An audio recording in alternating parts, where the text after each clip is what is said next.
시청자 여러분 안녕하십니까. 8월 16일 금요일입니다. 또 이번 한 주 또 잘 가고 있습니다. 오늘 하루 잘 마무리하시길 바라겠고요. 자, 오늘 이데일리 TV 뉴스 브리핑 시작하겠습니다. 최근 이 급락장에서 반등장으로 이제 전환한 이 상황에서 가장 큰 승자 누구라고 할 수 있을까요? 저는 개인 투자자에 좀 더 점수를 좀 높게 주고 싶습니다. 최근 반등장에서 개인 투자자들이 반도체주를 집중 매수를 했습니다. 삼성전자나 하이닉스 주가가 이번 급락장에서 많이 떨어졌고 그 떨어지는 날마다 계속해서 집중적으로 매수를 했던 건데요. 매수 금액만 보더라도 삼성전자가 2조 7천억 원, SK하이닉스 5천억 원 가까이, 그리고 한미반도체도 400억 넘게 순매수를 했습니다. 주가를 이제 보면은 저게 이제 뚝 떨어진 데가 이제 8월 5일 전후가 되겠죠. 그때 삼성전자 7만 원대 초중반까지, SK하이닉스 15만 원대 초반까지 주가가 급격하게 떨어졌었습니다. 그때마다 이제 개인들이 이제 순매수를 했다 이렇게 좀 말씀을 드릴 수가 있는 건데요. 개인 투자자들이 반도체를 집중한 매수 배경을 좀 살펴본다면 일단은 팬데믹 당시 학습 효과를 다시 얘기하지 않을 수 없습니다. 그 당시에 동학개미 운동이라는 말이 붙을 정도로 개인들이 외국인과 기관이 연일 내다 파는 우리 주식들을 계속 사들였죠. 일종의 안전판 역할을 개인 투자들이 사실은 우리나라 주식시장 역사상 처음으로 해냈고 그 결과가 굉장히 좋았습니다. V자 반등을 했으니까요. 그거에 대한 학습 효과. 그래서 굉장히 주가가 급락을 할 때마다 이렇게 저가 매수하는 개인 투자들이 계속 나오고 있는 이유도 그렇게 봐야 될 것 같고요. 그다음에 역시 믿을 거는 빅테크주다라는 이 믿음이 여전히 있다라고 생각이 좀 듭니다. 그리고 또 반도체 관련주, 특히 TSMC 실적을 보면은 확실하게 매출이 성장을 하고 있는 게 보이거든요. 이런 부분들. 그러니까 28일 엔비디아 실적 발표 때도 이런 게 그대로 고스란히 나타날 거다. 이거에 대한 기대감도 좀 작용을 하고 있는 것 같습니다. 나스닥이 오늘 2.3%, 그다음에 필라델피아 반도체 수가 5% 가까이 급등을 했던 걸로 보더라도 이 기술주에 대한 기본적인 우려감은 좀 많이 좀 진정되고 있다 이렇게 봐야 될 거고, 결국 이거는 특히 반도체주에 대한 비중이 큰 우리 시장에 있어서도 어떤 이 큰 불안감이 해소가 되는, 진정이 되는 어떤 그런 계기가 되지 않겠냐. 또 여기에 방점을 찍어주는 게 결국은 엔비디아의 이번 2분기 실적 발표가 되지 않겠냐 그렇게 생각을 합니다. 자, 중국 배터리 포비아의 2차 전지 엇갈린 전망 나오는데요. 2차 전지 쪽 사실 올 들어 좋지는 않습니다. 바로 주가부터 한번 보면은 주요 배터리 제조사들 올해 주가 이렇게 한 방향으로 또 아주 소위 말하는 이제 시장에서 보는 장대 음봉이라고 해야 되겠죠. 이렇게 크게 동반해서 하락하는 정도로 업종 상황 좋지 않습니다. 삼성 SDI 31% 떨어지는 걸 비롯해서 LG엔솔, SK이노베이션 다 20% 중후반, 초중반 이렇게 급락을 하고 있고, 에스코프로비엠 같은 이런 소재주들도 잘 아시는 것처럼 굉장히들 많이 떨어져 있는 상태입니다. 물론 최근에 좀 반등하는 모습, 특히 화재 사건 이후에 좀 반등하는 모습이 나타나고 있긴 합니다만, 이 전기차와 관련돼서는 악재가 사실은 손가락으로 다 한 손에 안 들어올 정도로 많습니다. 최근에는 특히 각국이 이제 전기차 관련된 투자의 속도 조절에 들어가는 것도 더 좀 악재가 되고 있다고 봐야 될 것 같고요. 여전히 가격도 좀 세고 또 미국도 그렇고 이 전기차 판매량이 좀 둔화되는 것도 좀 그런 어떤 이유다 이렇게 볼 수가 있겠고, 그럼 최근에 이 벤츠 전기차 이 화재 사고를 또 계기로 그동안 좀 찜찜했었던 내 전기차, 또 내가 사고 싶은 전기차의 배터리는 어디서 만드는 거야? 누가 만드는 거에 대한 이런 어떤 찝찝함, 이런 어떤 불투명성이 투명하게 좀 해소가 됐다라는 측면에서 또 긍정적으로 보는 시각도 있습니다. 그다음에 대중경제가 계속되다 보니 결국은 누가 대통령이 되든 간에 우리 이 전기차 배터리 업체들 또 소재주들한테는 호재가 될 것이다 이런 기대감도 좀 있고요. 근데 어쨌든 신중론자나 낙관론자 다 공이 전기차 시대로 갈 거라는 거에 대해서는 다 똑같은 생각을 하고 있습니다.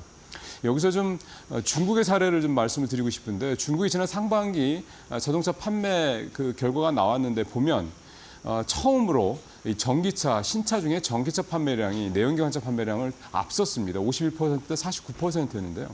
이렇게 중국에서 전기차 판매가 내연기관차 판매량을 앞서게 된 가장 큰 이유는 일단 전기차 값이 싸졌다.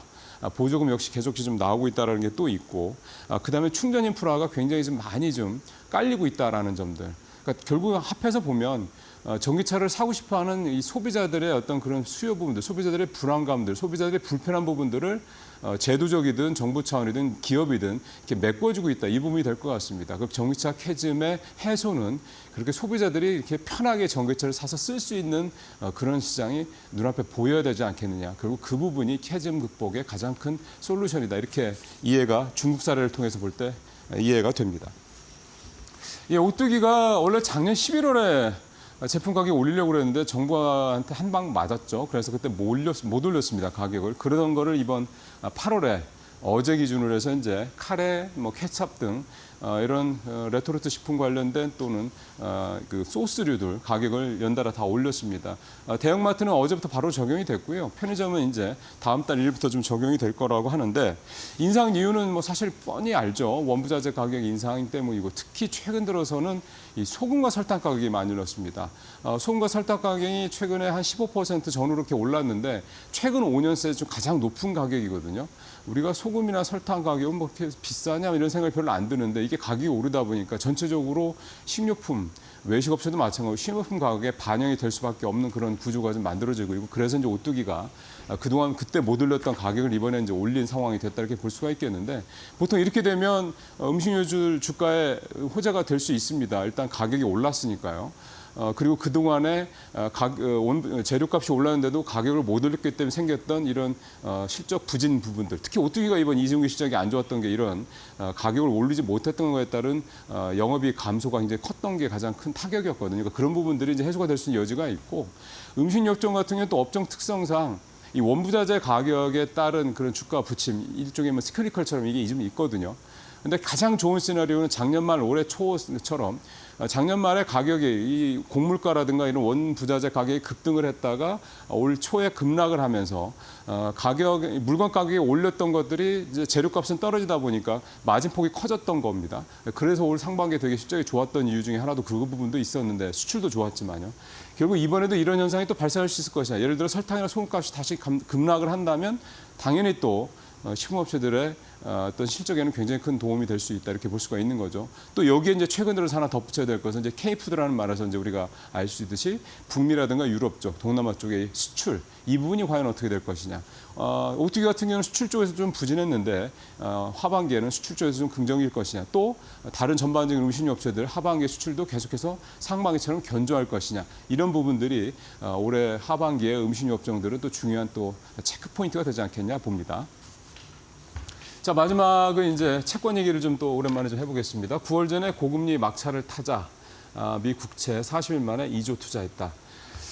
금리 인하가 이제 임박한 것으로 계속해서 이제 무게가 실리면서 이제 이른바 채권의 시대가 또 되고 있는 게 아니냐라는 그런 생각들을 많이 하시는 것 같습니다. 그래서 실제로 채권 투자들 많이 하고 계시고 조금 더 이제 안전한 걸 생각하시는 분들은 이제 은행이나 저축은행 같은 경우에 좀 금리가 높았던 소위 말하는 특판 상품들, 그런 정기 적금이나 뭐 예금 상품들 이런 상품들에 좀 마지막에 좀 가입을 하시려고들 많이 좀 움직이시는 그런 모양입니다. 13일 기준으로 국내 투자들의 미국 국채 보관 금액 표가 나왔는데 한번 표를 보겠습니다. 올 1월에 우리나라 사람들이 갖고 있는 국채 금액이 한 48억 달러 정도 됐는데 1월 달 얘기죠. 표에서 보시는 것처럼. 근데 지난 8월 13일 기준으로 보면 95억 달러, 거의 100억 달러 육박을 하고 있습니다. 그러니까 그만큼 국채를 우리나라 투자자분들이 최근 올 8개월 동안 거의 2배 가까이 좀 미국 국채를 많이 샀다 이런 얘기가 되는 건데 결국은 미국의 금리가 내릴 것이니 국채 가격이 올라서 국채를 갖고 있을 때 돈을 벌 것이다, 수익이 날 것이다라는 것에 대한 기대감이 작용했다 이렇게 볼 수가 있겠고 특히 최근 들어 증권사들이 지금 3개월짜리 이렇게 2개월짜리 이런 미국의 단기 국채 같은 경우는 금리가 5% 전후가 되거든요. 굉장히 높은 금리죠. 그래서 이런 증권사들이 국내 증권사들이 이런 미국의 단기채를 이렇게 판매하는 그런 상품들이 좀 많이 있습니다. 여기도 인기가 좀 많이 나오고 있다고 그러고요. 특히 이제 미국 단기 국채 같은 경우는 워렌 버핏도 굉장히 많이 갖고 있습니다. 이번에 2분기 포트폴리오 나왔을 때도 나왔습니다만은 연준보다 더 많은 우리 돈 320조가 넘는 그런 미국의 1년 미만 단기 국채를 갖고 있거든요. 그만큼 워렌 버핏도 미국 단기 국채는 요즘 같은 상황에서 굉장히 유효한 투자 전략이다. 특히 돈을 원금을 이제 훼손하지 않은 상태에서 다음 투자에 대한 걸 대기할 때 되게 좋은 투자 수단이다라는 거. 갖고만 있어도 4, 5% 수익을 내는 거니까요. 그런 생각들을 좀 했던 것 같습니다. 자, 오늘 뉴스 브리핑 여기서 좀 마치도록 하고요. 시장의 불안감은 확실하게 좀 이제 진정이 되는 것 같습니다. 오늘 우리 시장에서 이런 미국 시장의 훈풍이 그대로 좀 고스란히 전달되기를 기대를 해보겠습니다. 저는 다음 주에 뵙도록 하겠습니다. 고맙습니다.